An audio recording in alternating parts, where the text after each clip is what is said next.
জ্ঞান ফিরতে জুনি দেখল সে নার্সিংহোমের বেডে শুয়ে। খানিকটা দূরে চিন্তিত মুখে রোহন দাঁড়িয়ে ডাক্তারের সঙ্গে কথা বলছে। বুকের মধ্যে ধড়াস করে উঠল জুনির। রোহন কি তবে তার প্রেগন্যান্সির খবরটা জেনে গেল?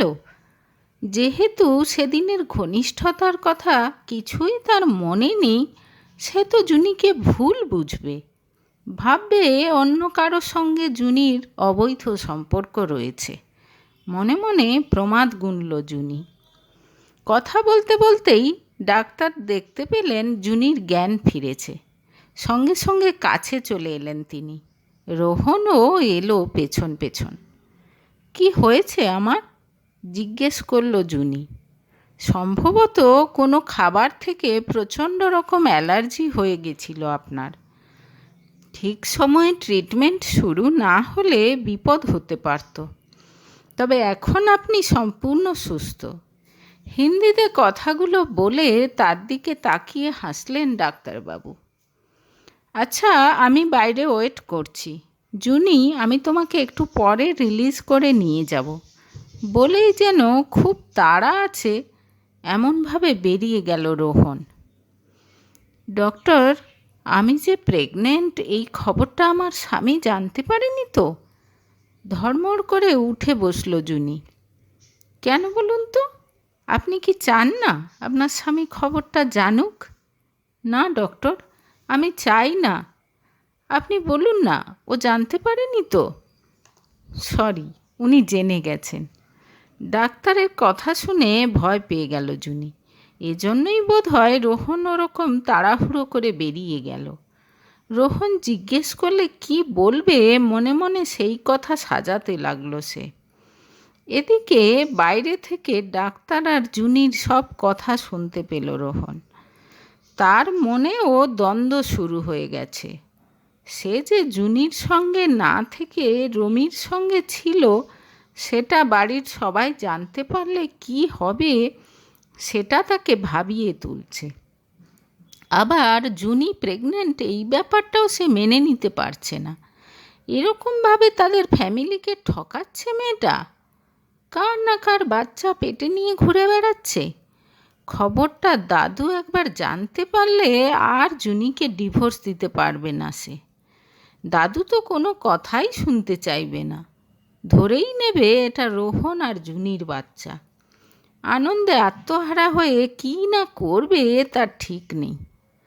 নার্সিংহোম থেকে ছাড়া পেয়ে জুনিকে নিয়ে হোটেলে ফিরে এলো রোহন। দুজনে কেউ কোনো কথা বলছে না তারা। হোটেলের ম্যানেজার এসে খোঁজ নিয়ে গেছে জুনির। রোহনের খুব রাগ হচ্ছে জুনির ওপর। প্ল্যানটা তো বেশ ভালোই করেছ। অবশ্য তোমার মতো মেয়ের কাছ থেকে এর চেয়ে বেশি কী বা এক্সপেক্ট করা যায়? আমার কথা না হয় নাই ভাবলে, দাদুর কথা একবারও ভাবলে না? যে মানুষটা তোমাকে এত বিশ্বাস করে, এত ভালোবেসে তোমাকে বাড়ির বউ করে এনেছেন, তার সঙ্গে বিশ্বাসঘাতকতা করতে তোমার লজ্জা করলো না? বেশিক্ষণ চুপ করে থাকতে না পেরে বলেই ফেলে রোহন। আমি কারো সঙ্গে বিশ্বাসঘাতকতা করিনি। আর এই ব্যাপারে আপনি যত কম বলেন ততই ভালো। বিশ্বাস ভালোবাসার আপনি বোঝেনই বা কী? বিবাহিত স্ত্রীকে একা ফেলে রেখে যে পুরুষ হোটেলে অন্য মেয়ের সঙ্গে সময় কাটায়, তার মুখে এই কথা শোভা পায় না। জুনিও ছেড়ে কথা বলে না। খানিকক্ষণ দমে থেকে আবার বলা শুরু করে রোহন। বাড়ির কে কে জানে তোমার এই খবরটা? আর কেউ না, আপনি প্রথম জানলেন। তাহলে অ্যাবর্শন করিয়ে ফেলো, আদেশের সুরে বলে রোহন। কক্ষনো না, গর্জে ওঠে জুনি। এরপর বেশ কিছুক্ষণ ধরে তর্ক চলে তাদের দুজনের মধ্যে। রোহন যখন বারবার তাকে সুবিধাবাদী আর বিশ্বাসঘাতক বলে আর তার বাচ্চাকে অবৈধ বলতে থাকে, তখন আর সহ্য করতে পারে না জুনি। আর একটা কথাও বলবেন না আপনি। আমাকে যা খুশি বলতে পারেন, কিন্তু আপনাকে অনুরোধ করব নিজের সন্তানকে অন্তত অবৈধ বলবেন না। বাহ, যতটা ভেবেছিলাম তার চেয়ে অনেক বেশি চালাক আর সুবিধাবাদী তুমি, জুনি। এবার নিজের পাপ আমার ঘাড়ে চাপিয়ে দিতে চাইছো? বাধ্য হয়ে সেদিনের ঘটনা সব রোহনকে খুলে বলে জুনি।